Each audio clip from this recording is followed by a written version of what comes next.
Bonjour chers amis téléspectateurs, c'est Bishop Eli avec vous aujourd'hui. C'est avec grande joie et plaisir que je voudrais partager avec vous la parole de Dieu, la parole de vie. Je suis convaincu que Dieu a quelque chose pour ta vie, quelque chose de merveilleux qui va impacter votre vie aujourd'hui même. Alors aujourd'hui, j'aimerais vous parler du royaume des cieux, de la parole de Dieu qui est là pour restaurer votre vie, de la parole de Dieu qui est là pour guérir votre vie. J'aimerais vous dire que dans Jean chapitre 3, verset 16, on dit « Dieu a tant aimé le monde qu'il a donné son Fils unique, afin que quiconque croit en lui ne périsse point, mais qu'il ait la vie. » J'aimerais que vous puissiez comprendre aujourd'hui que Dieu vous aime. Ici, je ne suis pas là pour vous parler d'une religion. La religion vous décevra. La religion a toujours été une déception pour les hommes. Mais je vais vous parler de Jésus-Christ, le Fils de Dieu qui vous aime. De Jésus-Christ, le Fils de Dieu qui a donné sa vie pour vous. De Jésus-Christ qui a été crucifié afin que vous ayez la joie. Je vis tellement de gens qui s'appellent chrétiens, mais qui sont malheureux. J'ai vu des gens qui sont chrétiens, qui sont malheureux, et certains même qui sont plus malheureux que des païens. Et je me suis mis à me poser une question. Pourquoi est-ce que des gens prient, mais sont toujours médiocres? Des gens viennent vers Jésus, j'en connais plein de chrétiens religieux qui sont dans la médiocrité, dans la pauvreté. Et cela m'a amené à réfléchir parce que quand nous voyons les promesses de Dieu, Jésus-Christ dit, jusqu'à présent vous n'avez rien demandé. Demandez tout ce que vous voudrez et cela vous sera accordé afin que votre joie soit parfaite. Donc le Seigneur veut que votre joie soit parfaite. Il dit, jusqu'aujourd'hui, vous n'avez encore rien demandé. Demandez tout ce que vous voudrez et cela vous sera accordé. Donc Dieu exauce nos prières et nous donne tout ce que nous voulons dans un seul but, afin que notre joie soit parfaite. Alors Dieu ne veut pas que vous soyez malheureux. Dieu ne veut pas que vous souffrez. Dieu ne veut pas que vous vivez avec des soucis. C'est la raison même pour laquelle Jésus va dire, venez à moi, vous tous qui êtes fatigués et chargés, et je vous donnerai du repos. Pourquoi promet-il le repos? Parce qu'il veut que vous ayez la joie de vivre. Et j'aimerais vous dire quelque chose, peut-être qu'on ne vous a pas dit. Si vous n'avez pas la joie, si vous n'avez pas la paix dans votre vie, sachez qu'il y a quelque chose qui ne va pas. J'aimerais répéter cela. Moi, qu'à répéter ça, si vous n'avez pas la joie, si vous n'avez pas la paix et que vous êtes chrétien, comprenez que quelque chose ne va pas. Vous savez, lorsque vous avez la fièvre, ou lorsque votre enfant a la fièvre, qu'est-ce que vous faites? Vous prenez un thermomètre et vous mettez sous sa main, sous son bras, et vous mesurez la température. Dès qu'il fait 30 degrés de fièvre ou 29 degrés, vous vous dites, l'enfant a un problème.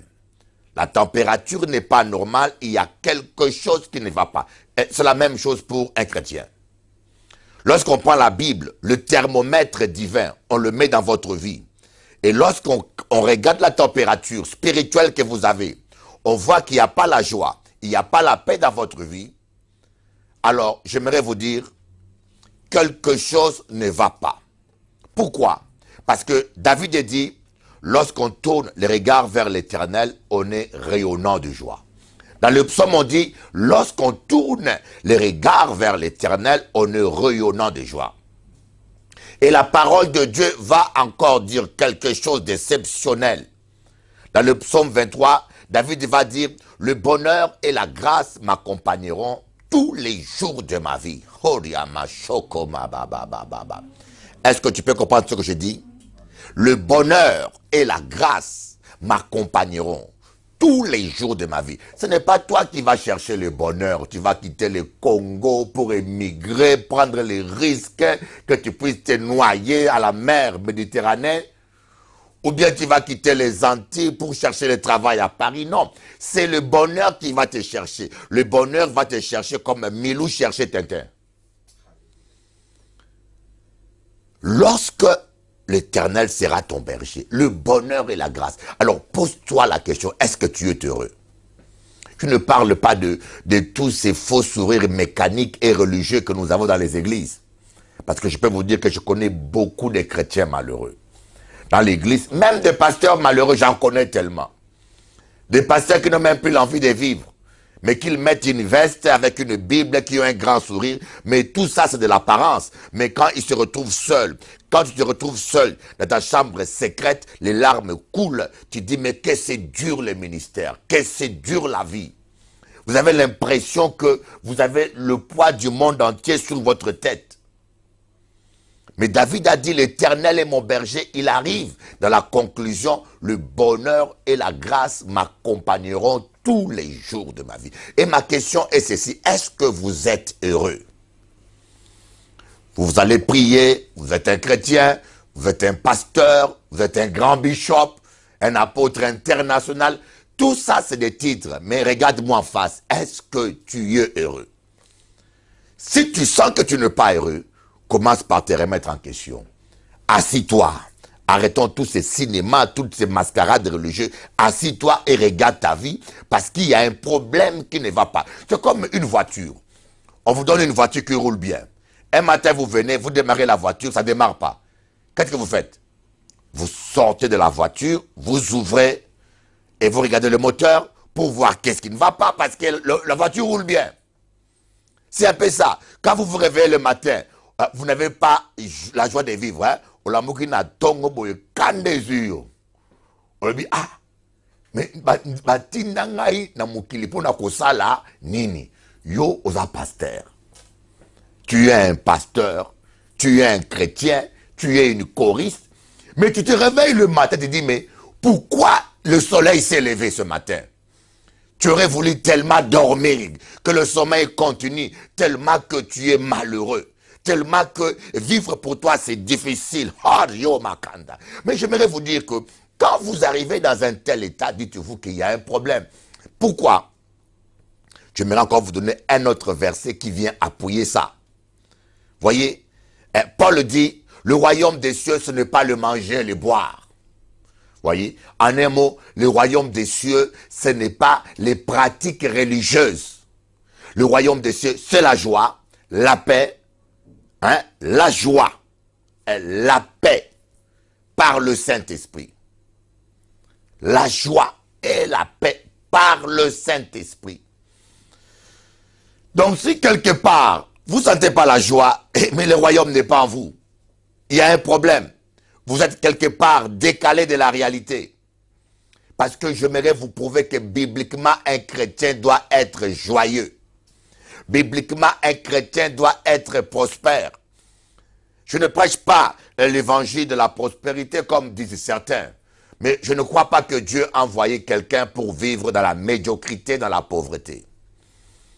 Je ne crois pas que Dieu a envoyé quelqu'un. Lisez la Bible, partout Dieu appelle, il appelle un homme ou une femme, il lui promet le bonheur.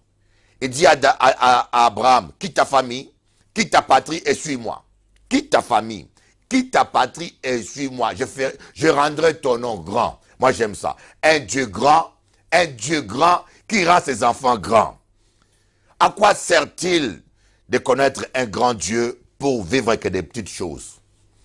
À quoi sert-il de marcher avec un grand Dieu pour réaliser que des petites choses? Il faut comprendre que David avait compris ça. Il a dit, mon Dieu est grand. C'est pour ça qu'il a dit, avec l'Éternel, nous ferons des exploits. Avec l'Éternel, nous ferons des exploits. Donc même les païens s'assoient. Qu'on appelle exploit. Exploit, c'est quelque chose qui est palpable et indiscutable devant tous les gens. Même les païens vont dire, mais ah, cet homme-là, il a rencontré Dieu. Mais quelque chose a changé. Vous allez marquer votre génération. Vous allez marquer votre temps. Et des hommes ordinaires qui ont un grand Dieu extraordinaire marquent leur temps. Le Seigneur te veut joyeux. Le Seigneur te veut dans la paix. Le Seigneur veut que tu ne manques de rien.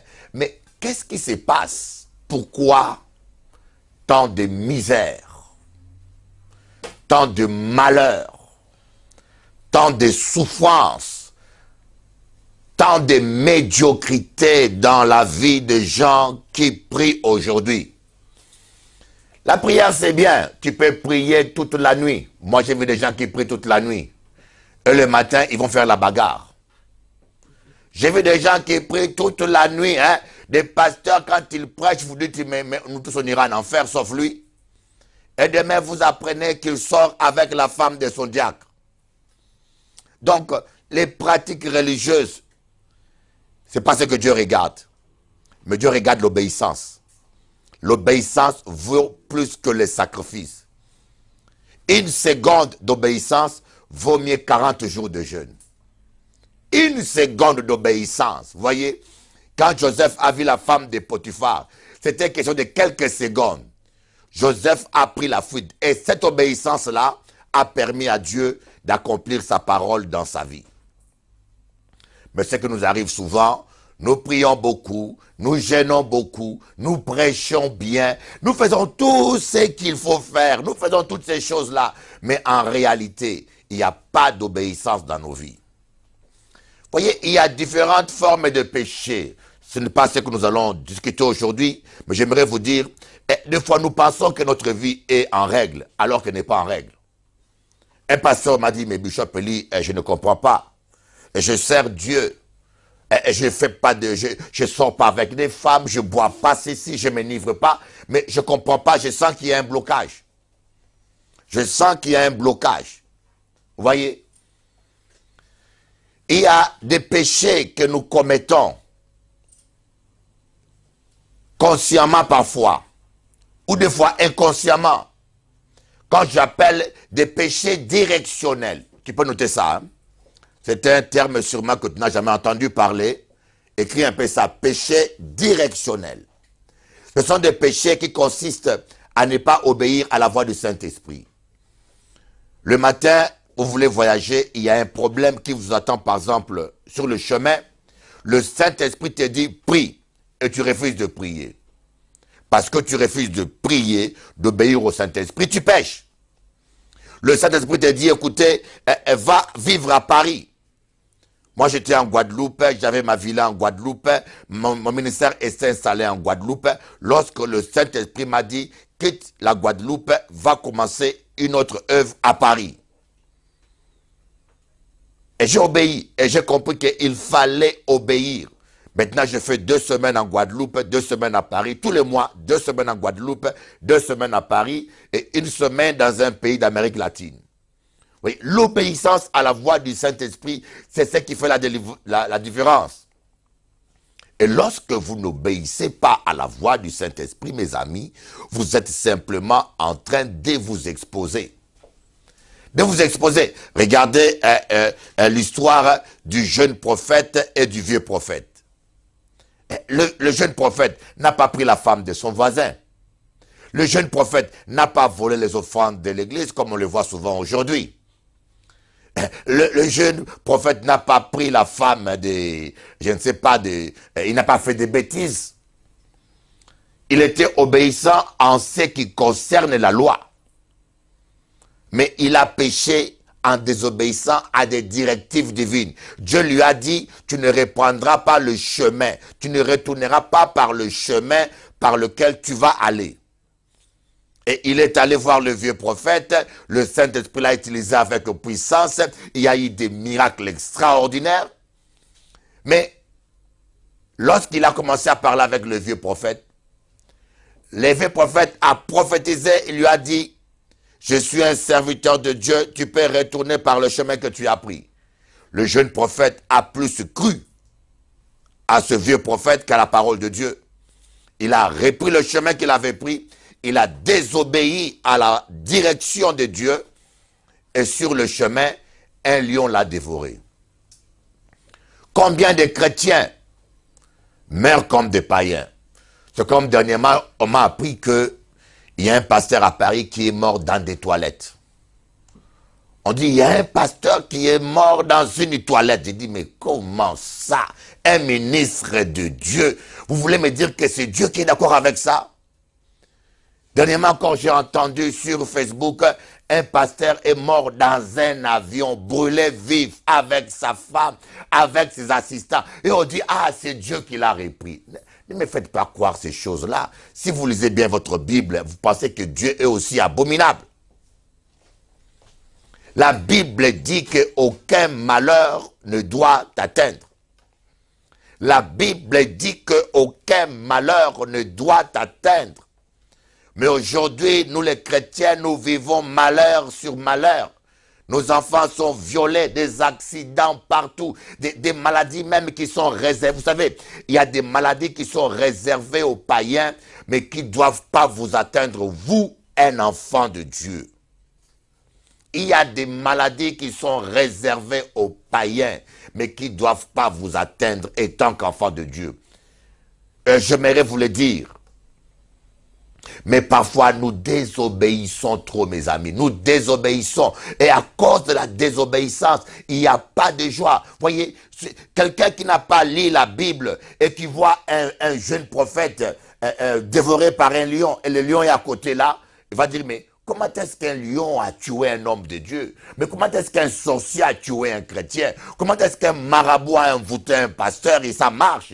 Mais comment est-ce qu'un enfant de Dieu, le sorcier, arrive à les bloquer? On va se poser tant de questions, mais on ne sait pas qu'est-ce qui s'est passé réellement dans la vie de ce jeune prophète. Et je crois que tous les passants qui passaient ce jour-là sur ce chemin s'est posé des questions. Mais comment est-ce qu'un prophète, un serviteur de Dieu aussi puissant, le lion l'a dévoré? Mais où était son Dieu? Mais qu'est-ce qui s'est passé?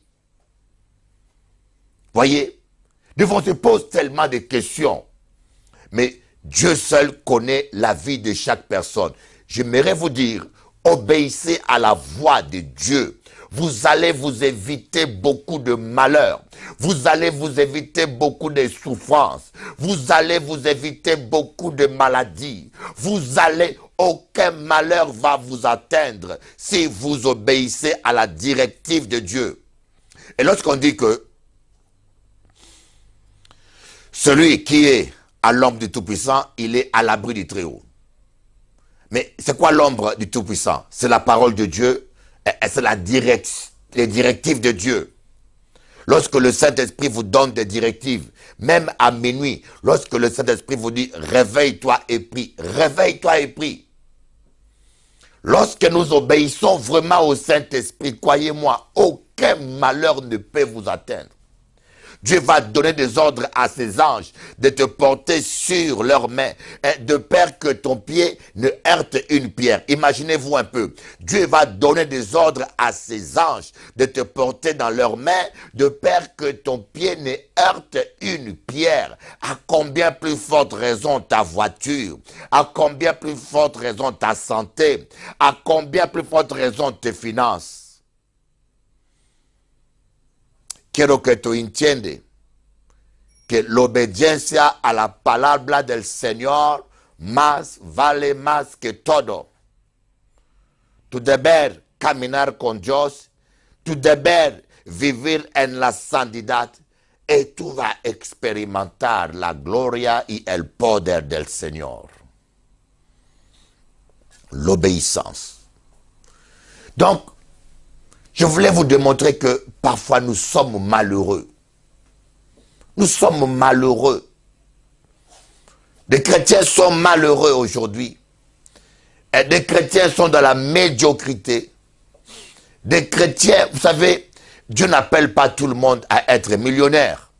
Mais je ne pense pas que Dieu voudra que tu manques à manger et que tes enfants aussi manquent à manger. Quand vous êtes un homme de Dieu veut dire un employé de Dieu.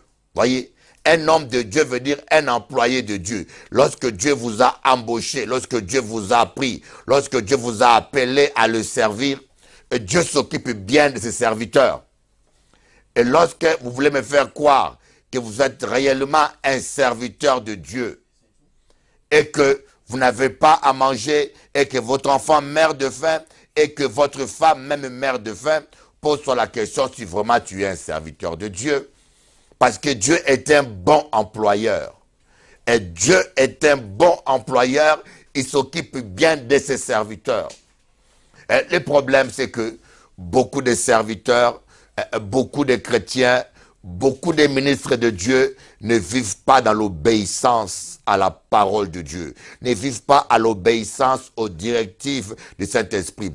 Beaucoup de gens vivent comme ils veulent, ils font ce qu'ils veulent, ils conduisent leur vie comme ils veulent, ils vivent dans la débauche, ils ne craignent pas Dieu et après, ils vivent des problèmes graves dans leur vie. Écoutez bien ce que j'aimerais vous dire. Si vous manquez de joie, si vous manquez de paix dans votre vie, remettez-vous en question. Allez devant la face de Dieu. Et vous dites, vous savez, même le manque, être angoissé. Quand vous avez peur, quand vous vivez dans la peur, c'est que vous manquez confiance à Dieu. Quand vous avez confiance en Dieu, quand vous croyez en Dieu, ne pas avoir confiance à Dieu est un péché. Douter de la parole de Dieu, le doute est un péché. Et nous avons beaucoup de chrétiens qui vivent dans l'angoisse, dans le stress, simplement parce qu'ils doutent de la parole de Dieu, parce qu'ils doutent de la fidélité de Dieu, et parce que lorsqu'ils voient les circonstances difficiles qui arrivent, lorsqu'ils voient des moments difficiles dans leur vie, ils commencent à douter de la présence de Dieu, à douter de la paix de Dieu, à douter de la fidélité de Dieu. Moi, quand Dieu ou ça, la joie, c'est pour toi. Jésus, il t'aime. La Bible dit que Dieu a tant aimé le monde. J'aimerais dire, à la place du monde, mets ton nom. Dieu a tant aimé Bishop Eli.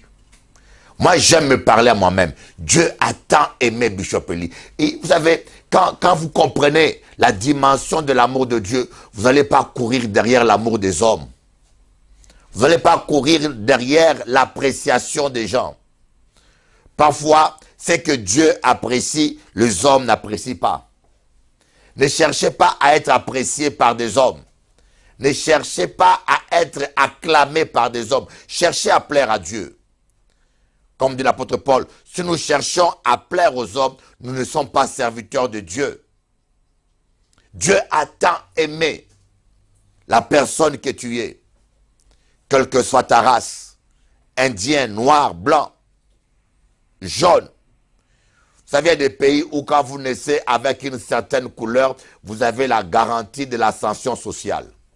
Il y a des pays où quand vous avez une couleur spéciale, vous êtes sûr que certaines écoles s'ouvrent pour vous. Il y a d'autres pays où quand vous avez la couleur noire ou la couleur arabe, vous êtes sûr qu'il y a des portes qui ne s'ouvriront jamais devant vous. J'aimerais te dire, quelle que soit ta couleur, quel que soit ton sexe, quelle que soit ta race, quelle que soit ton origine sociale, j'aimerais te dire, il y a quelqu'un qui t'aime. Et il y a quelqu'un qui t'aime comme personne ne pourra jamais t'aimer. C'est Dieu. Dieu a tant aimé le monde qu'il a donné son Fils unique, afin que quiconque, j'aime ce mot-là, quiconque, indien, arabe, nègre, jaune, afin que quiconque ataba boakayo, ataba sundolayo, likambute, quiconque wanagaga, afin que quiconque croit en lui ne périsse point, qu'il ait la vie. Et ce n'est pas n'importe quelle vie, hein. Ce n'est pas la vie où tu vis comme un esclave. Ce n'est pas la vie où tu vis comme un mendiant. Ce n'est pas, vous savez, moi je me tente des fois de voir même des chrétiens qui prient mendier. Même des gens qu'on appelle pasteurs mendier. Yo pasteur, qui pas mon dit, mais d'autres même vont aller inventer des prophéties pour soutirer l'argent des gens. Un homme de Dieu intègre ne mendie pas. David a dit, je te jeûne et je vieillis, je n'ai jamais vu le juste mendier son pain. Mais toi, tu as le titre de bishop ou d'apôtre, mais tu es en réalité un véritable mendiant. Mais un homme qui plaît à Dieu, Dieu pourvoit à ses besoins. Élie s'était né dans la présence de Dieu. Lorsqu'il y avait la famine, Dieu envoyait des corbeaux nourrir le prophète Élie. C'est extraordinaire. Dieu n'a pas trouvé un homme qui était prêt à nourrir le prophète Élie. Dieu a regardé à gauche, à droite. Il n'a pas trouvé quelqu'un qui avait la volonté d'aller. Parce qu'Élie était recherché. Et tout le monde avait peur d'aider Élie. Parce qu'il était recherché. C'est comme un terroriste. Quand on recherche un terroriste et que toi tu aides le terroriste, tu vas avec lui en prison. Donc Élie était comme un terroriste à ce temps-là. Il était recherché. Et tout le monde avait peur de nourrir Élie. Dieu a dit, ce n'est pas un problème. Même si personne ne veut le nourrir, les oiseaux vont le faire. Je ne sais pas où vous avez vu dans l'histoire un homme qui est nourri par des oiseaux. Mais Dieu l'a fait. Même si les gens ne veulent pas te soutenir, même si les gens ne veulent pas te payer, même si les gens ne veulent pas te nourrir, même si les gens ne veulent pas t'aider, Dieu peut envoyer des corbeaux pour te nourrir et te soutenir. Parce qu'il est un Dieu merveilleux. Oh mon ami que j'aime, ma sœur que j'apprécie, mon frère, viens à Jésus. Arrête de mélanger le monde et la parole. Tu ne vois pas que tu n'es pas heureux? Tu ne vois pas que ça ne va pas? Quand tu crois tricher avec Dieu, tu te trompes toi-même. Tu ne peux pas tricher avec Dieu. Un jour, arrête avec les bêtises, avec l'enfantillage, avec les mensonges. Tu perds ton temps dans l'église pour rien. Avec Dieu, où tu es 100% avec lui, ou tu n'es pas avec lui. Mais quand tu es à 90%, à 99%, mais tu es en train de perdre ton temps. Alléluia. Avant de continuer, je vais vous passer un petit moment de ce qu'on appelle de souvenirs, des vidéos que je passe sur Facebook. Vous allez regarder un petit peu ce moment et après on va continuer notre message. Mais surtout, j'aimerais insister, n'oubliez pas ce dimanche, vous aurez ce vendredi, samedi, dimanche, vous aurez la prophétesse Jenny avec vous qui va prêcher la parole de Dieu. Et le dimanche soir, elle sera à Squatch Hotel à 17 h. Venez nombreux écouter la prophétesse Jenny à Squatch Hotel à 17 h. Elle va prophétiser pour votre vie. Elle va prier pour vous en Martinique. Et ce dimanche matin, elle sera avec vous. Samedi soir et dimanche matin, elle sera avec vous à Bergevin.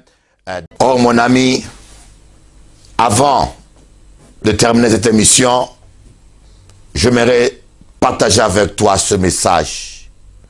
J'aimerais vraiment te faire comprendre. La vie sans Dieu, être chrétien, sans la crainte de Dieu, c'est une perte de temps. Talanga malamu. Petit talanga malamu. Être chrétien, sans la crainte de Dieu, tu perds ton temps. Okoyenga yenga. Tu vas galérer comme Caïn. Tu vas galérer comme Caïn. Vous voyez, Caïn a péché, il a hérité d'une vie errante. Vous n'avez pas vu les chrétiens errants? Demain, il est à Château-Rouge. Après-demain, Saint-Denis, il est là-bas. Et après-demain, il est à Châtelet.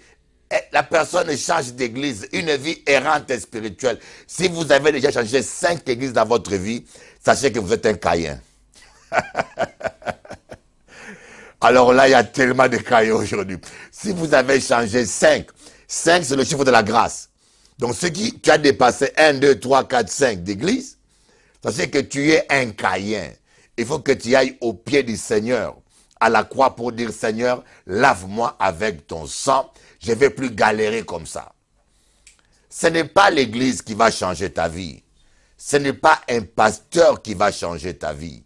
C'est Jésus qui va changer ta vie, mon ami. C'est la raison pour laquelle l'apôtre Paul dit, dans 1 Corinthiens 11, il dit, faites attention quand vous prenez le repas du Seigneur. J'aime ce passage-là.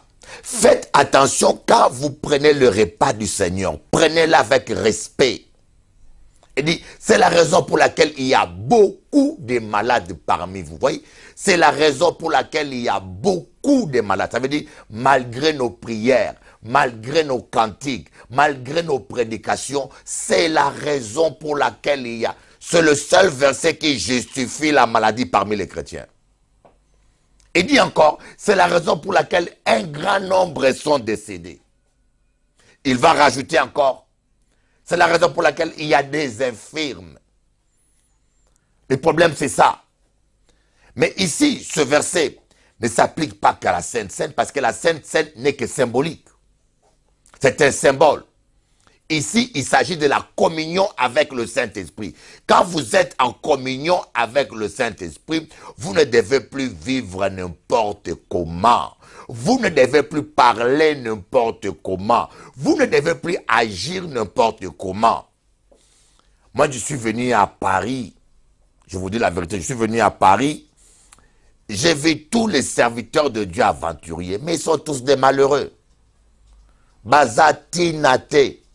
Tu vois, on l'appelle le pasteur, mais tu vas chez lui, mais il vit dans une cave. Et le matin, il met une veste, un parfum, abîmé, alléluia. Mais tout ça, c'est de la mascarade. Quand vous trichez avec Dieu, vous serez malheureux. Vous n'aurez jamais le bonheur. Si vous voulez que le bonheur et la grâce vous accompagnent tous les jours de votre vie, que la joie du Seigneur soit avec vous. Que la paix du Seigneur, le royaume des cieux, ce n'est pas le manger, le boire. Le royaume des cieux, ce n'est pas les cantiques. Le royaume des cieux, ce n'est pas que des prédications. Ce n'est pas que des alléluia. Le royaume des cieux, c'est la joie et la paix et la justice par le Saint-Esprit. La joie et la paix et la justice par le Saint-Esprit. Donc quand le Saint-Esprit vient en vous, il met la joie. Quand le Saint-Esprit vient en vous, il met la paix. Il y en a qui pensent que lorsqu'ils vont trouver une femme, ils vont trouver le bonheur. Oh, il y a des femmes, surtout dans nos églises, qui pensent que lorsqu'il aura un mari, il aura le bonheur. Mais combien sont mariés, ont divorcé aujourd'hui? Il y en a même qui sont mariés, qui prient pour que leur mari meure.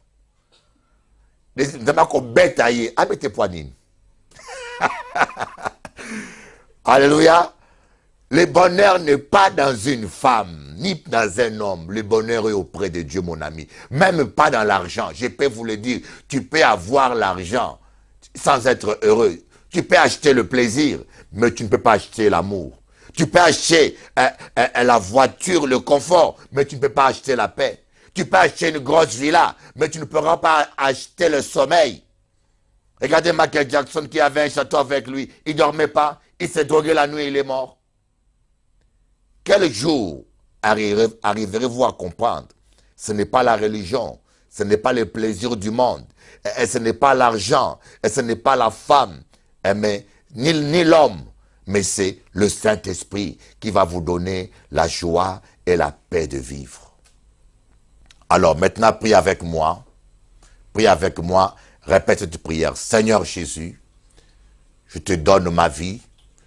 Je te demande pardon chaque fois que j'ai désobéi à ta parole.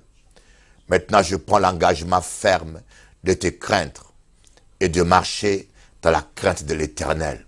Je prends l'engagement ferme d'être chrétien à 100% et je déclare la guerre infernale contre le péché. Je veux faire tout ce qui est possible, comme dit l'apôtre Pierre. Je veux faire tout ce qui est possible pour m'efforcer à entrer par la porte étroite et resserrée et vivre dans l'obéissance. Au nom de Jésus-Christ, le Fils de Dieu. Amen. C'est Bishop Eli, votre frère, votre ami. Je vous aime beaucoup et je souhaite le meilleur pour vous. Alors, je tenais à remercier le studio Pactol TV. C'est du high-tech. Je suis impressionné. Merci mon frère Lolo Moutima et mon frère Francis Koma. Si vous avez besoin de faire des choses de qualité pour le Seigneur, vous connaissez le chemin, c'est Pactole TV. Soyez bénis, à bientôt.